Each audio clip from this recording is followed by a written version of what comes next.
రాష్ట్రంలో ఎండలు మండిపోతున్నాయి. ఉదయం 9 గంటల నుంచే వేడిగాలుల తీవ్రత పెరిగిపోతుంది. అటు ఎండ ఇటు ఉక్కపోతతో ప్రజలు అల్లాడిపోతున్నారు. రాష్ట్రంలోని అన్ని జిల్లాల్లో ఉష్ణోగ్రతలు దాదాపుగా 43 డిగ్రీలకు చేరువవుతున్నాయి. మరోపక్క పలు ప్రాంతాల్లో వడగళ్లతో కూడిన వర్షాలు పడే అవకాశం ఉందని వాతావరణ శాఖ అధికారులు చెబుతున్నారు. రాష్ట్ర రాజధాని హైదరాబాద్లో కూడా ఉష్ణోగ్రతలు రోజురోజుకు పెరుగుతున్నాయి. ప్రస్తుతం నగరంలో 40 డిగ్రీల ఉష్ణోగ్రత నమోదవుతుంది.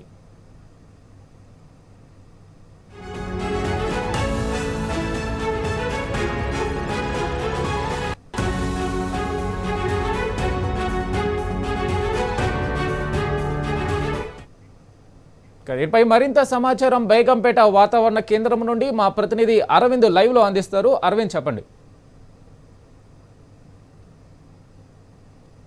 ఏదైతే చూసుకుంటే తెలంగాణ రాష్ట్రంలో ఇప్పటికే క్రమంగా రోజు రోజుకి గరిష్ట స్థాయి ఉష్ణోగ్రతలు కూడా నమోదవుతున్నాయి. మనతోని వాతావరణ శాఖ అధికారులు వారిని అడిగి తెలుసుకుందాం. అసలు ఎండ తీవ్రత ఇంకెన్ని రోజులు ఉంటుంది? దాదాపుగా ఇప్పటికే కొన్ని ప్రాంతాల్లో మాత్రం 42 నుంచి కూడా 45 డిగ్రీ సెల్సియస్ ఉష్ణోగ్రతలు కూడా నమోదవుతున్నాయి. మనతోని వాతావరణ శాఖ అధికారులు వారిని అడిగి తెలుసుకుందాం. సార్, చెప్పండి, ప్రధానంగా కొన్ని జిల్లాల్లో మాత్రం ఇప్పటికే 42 నుంచి కూడా 44 డిగ్రీ సెల్సియస్ ఉష్ణోగ్రతలు కూడా నమోదవుతున్నాయి. సార్, ప్రధానమైన కారణాలు ఏంటి సార్?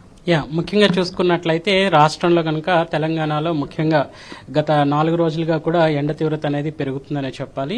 సో ఒక విధంగా స్వల్ప తగ్గుదల అనేది ఉత్తర తెలంగాణలో గత 2 రోజులుగా కనిపించినప్పటికీ కూడా ఇటు ఖమ్మం కానీ ఇంకా చూసుకుంటే భద్రాద్రి ఇంకా ములుగు ఈ ప్రదేశాల్లో మనకి ఒక విధంగా ఎండ తీవ్రత అనేది పెరుగుతుందనే చెప్పాలి.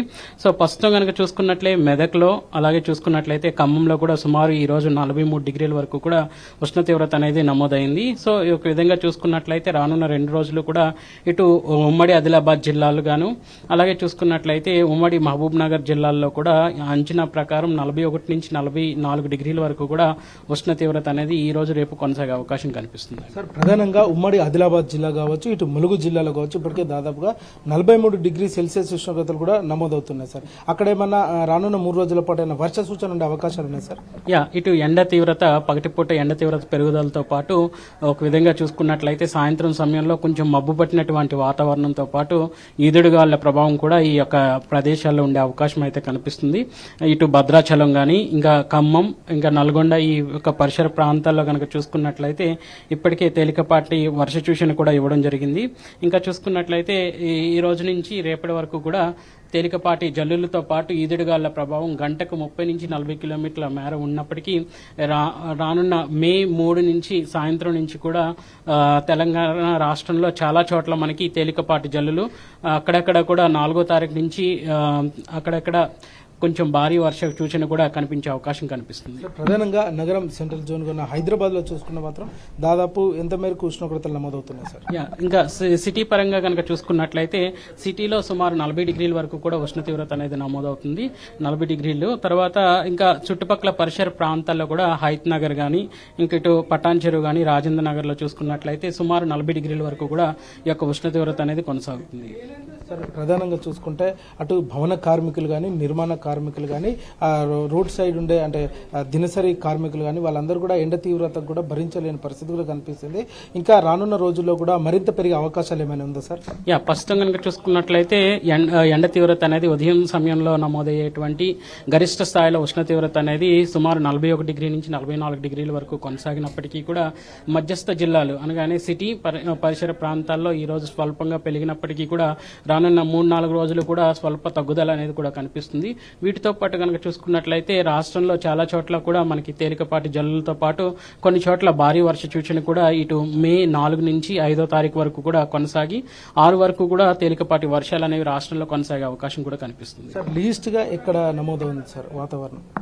ఒక విధంగా చూసుకున్నట్లయితే తక్కువగా అల్పంగా కనుక చూసుకున్నట్లయితే మనకి సిటీ పరిసర ప్రాంతాల్లో పటాన్ చెరువులోనే మనకి సుమారు 39 డిగ్రీల వరకు కూడా ఈ యొక్క ఉష్ణ తీవ్రత అనేది నమోదవుతుంది. అలాగే చూసుకున్నట్లయితే ఇటు వరంగల్ హనుమకొండ ఈ ప్రదేశాల్లో మనకి సుమారు 39 డిగ్రీల వరకు కూడా ఎండ తీవ్రత అనేది కొనసాగుతుంది.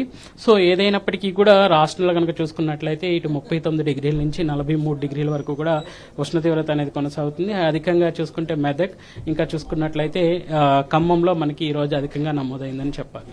సార్ చివరిగా వాతావరణ శాఖ అధికారిగా అటు రాష్ట్ర ప్రజలకు కానీ అటు నగర ప్రజలకు కానీ హీట్ వేవ్ కారణంగా ఏ విధంగా తెలియజేస్తారు సార్? నిన్నటికే రాష్ట్ర ప్రభుత్వం వారు ఒక సమావేశం ఏర్పాటు చేసి దీని మీద చర్చ కూడా జరిగింది.